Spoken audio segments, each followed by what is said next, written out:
I have to tell the story of when I went to the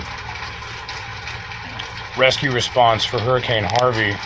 Digging deeper now into those FEMA barges we first told you about yesterday. The FEMA barges, which will be used for temporary housing, they will be arriving in 2 days, according to Port Arthur Mayor Derek Freeman. It will be docked at the Port of Port Arthur. Our Jackie Massey joins us in studio with details on how this will work and who will be housed on these barges. Jackie. Kevin and Erica, the barges will be for Port Arthur residents who were evacuated to San Antonio and Dallas. People currently living in shelters will be transferred over there as well, according to County Judge Jeff Brannick. To live from shelter to shelter is hard enough. But at this moment, right now you're talking about putting me on a barge. Gwendolyn Donahue is not happy with the temporary housing coming to Port Arthur. She was rescued from her home during Harvey and is currently staying at the Red Cross shelter at the Thomas Jefferson Middle School. The next place she lives could look like this. It's a barge, and FEMA is providing 2 of these that will hold about 300 people each on the Port of Port Arthur. But I'll say again, I'm not a fish, I'm not a crab, I'm not a shrimp, because I don't know nothing about being on a boat. Mayor Freeman says the barges are expected to arrive in 2 days, but County Judge Jeff Brannick says other options are being looked at as well. FEMA and the Texas Division of Emergency Management will give options like mobile homes, trailers, and shelters. Other displaced residents like Patricia Mooney say they would not mind staying on a barge. Nice place, to regroup, get yourself together, give it a try.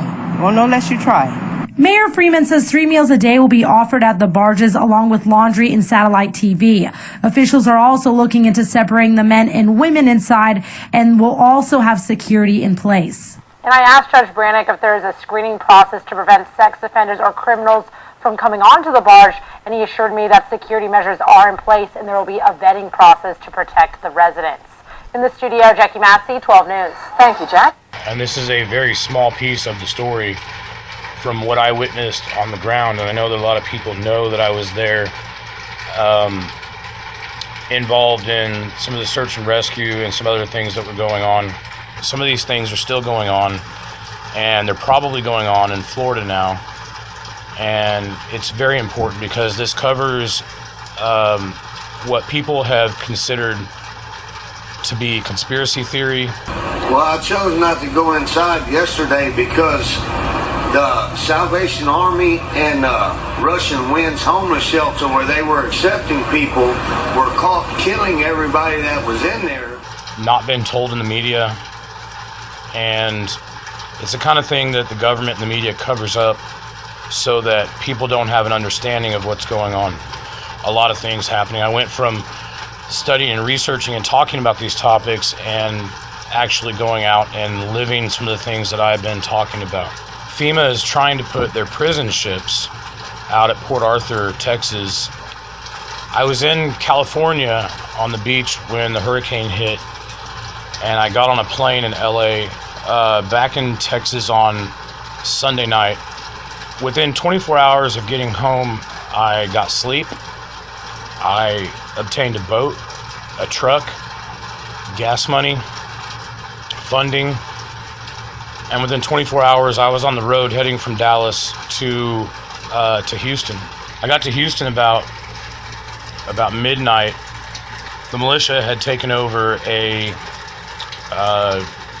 liquor warehouse that was in basically like a strip mall. And the back of the strip mall had a fence on the back side of it, which gave them operational security because they had boundaries and borders. They took over the whole alleyway and had guys on the roof and were able to secure their position and where they were at. I quickly found a place that we were able to bed down, have a safe place. And the first thing that I noticed there, that it was like the purge.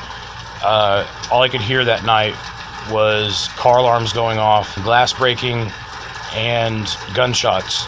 Luckily, I was able to bed down and unpack my guns. I was told by the militia guys that they had worked with federal agents at the ATF to secure many of the gun stores in the area. They wanted to make sure that the gangs weren't breaking in and taking these guns out and being able to use them. See, when you have something like a disaster happen, like a hurricane, and many of us have talked about shit hit the fan in our YouTube videos for many years and about preparedness, within the first couple days of one of these disasters, money doesn't matter anymore. What does matter, water, food, ammunition, guns, and the things that you're going to need for survival. The only reason why Hurricane Harvey was not Katrina was because of the Cajun Navy, the Texas Navy, and the response from Texans on their own soil, saving tens of thousands of lives while the government was locking down roads and barricading people from being able to help. I got the rundown from the militia that night about other things that were going on, and I couldn't talk about it at the time because of operational security. I do have some pictures and some videos to verify some of the things that I'm talking about. What matters to me is doing the right thing and letting people know what's actually going on.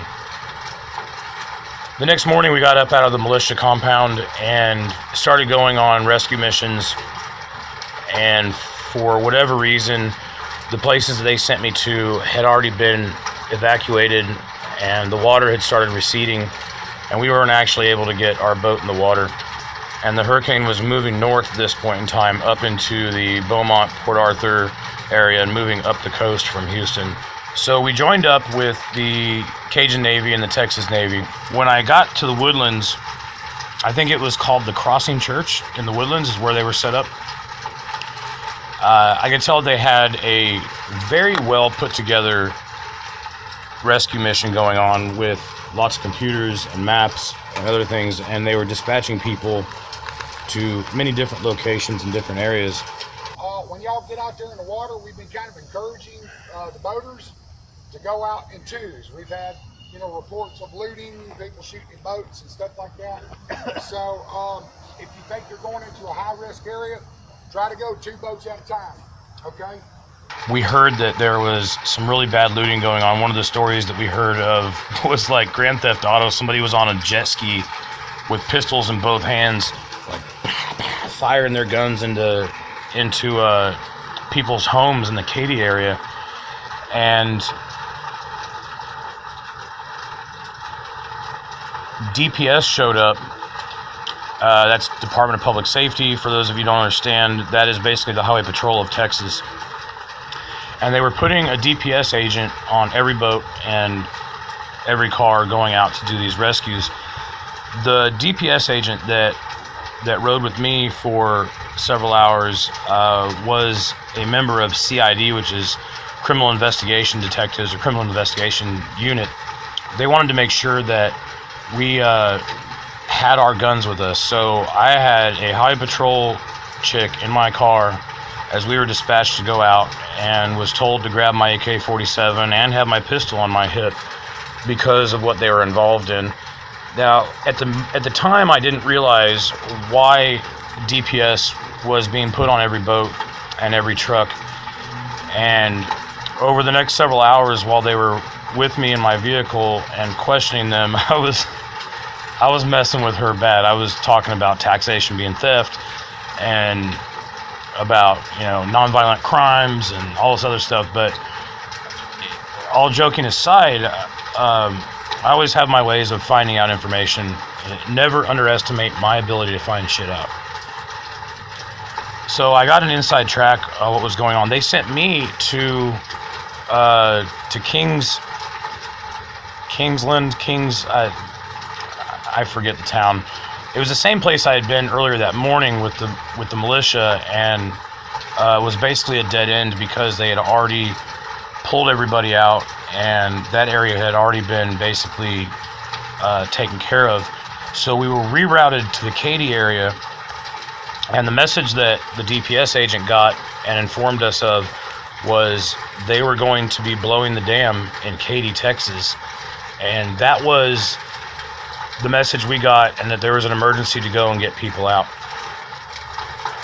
We made our way down to Katy, Texas, and when we got there, we were stopped because they had finally blocked the roads down, and we were just off of I-10 where they had FEMA, National Guard, DEA, FBI, Secret Service, they had emergency management from Oklahoma, Texas, Louisiana, and others there. And it was a big clusterfuck of everybody sticking their thumbs up each other's asses because they were just running around like jump, jump, jump, jump, jump, jump, jump, not doing anything but stroking each other. And I've got to say this the way I say it, so I'm sorry if I'm rude in the words that I'm using, but so we got stopped at the area where FEMA and National Guard was setting up at this mall. The mall was, I forget the name of the mall. It was like Alumni Mall, or it was something like that. And they were going to use I-10 as a makeshift dam. And they had trucks there full of gravel, and they were shutting down the highway because they were going to use I-10 as a buffer from flooding Houston again. But they were going to release the water, or I was told they were going to blow the dam. And in doing so, they were going to flood this Katy area again and hope that I-10 was able to keep the wash from happening, and probably keeping I-10 from being washed out.